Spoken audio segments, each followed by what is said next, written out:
Hello. હા જીજો ક્યાં જા ઓ મહેશ, કેવું છે? સાંભળો હા બોલ બોલ. મને જોબ મળી ગઈ. હા શું વાત કરે છે લા? અરે વાહ, કોંગ્રેચ્યુલેશન્સ. Thank you. ક્યાં કરે છે નોકરી? એટલે એકચ્યુઅલી કેવું છે જીજો, મહિના પહેલા આ છે ને અમારા સાહેબ છે ને નેતા છે, લે, નેતાની ત્યાં નોકરી કરે છે? એટલે નેતા પણ છે બિલ્ડર પણ છે, એમની ઓફિસમાં જોબ કરું છું એમ.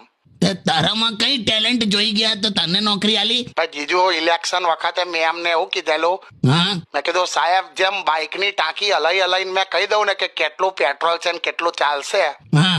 એવું મેં ઈવીએમ મશીન હલાઈને કહી દઉં કે કોની સરકાર બનશે. હે?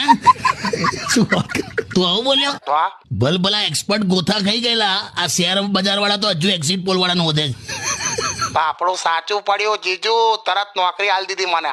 એમ શું વાત છે? ઇન્ટરવ્યુમાં હું પૂછ્યું તને?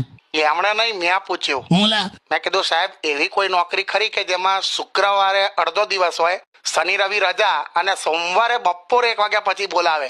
લે બોલો. તો મને કે આવતો રે, અહીંયા જ આવતો રે, તને અહીંયા લગાડી દઉં કે. જબરજસ્ત. અમારો બેનું પણ ગોઠાવ. ના મને મસ્ત નોકરી લાગી ગઈ છે. તો જીજો નોકરી પર લાંબુ ટકી રહેવા માટે શું કરવાનું?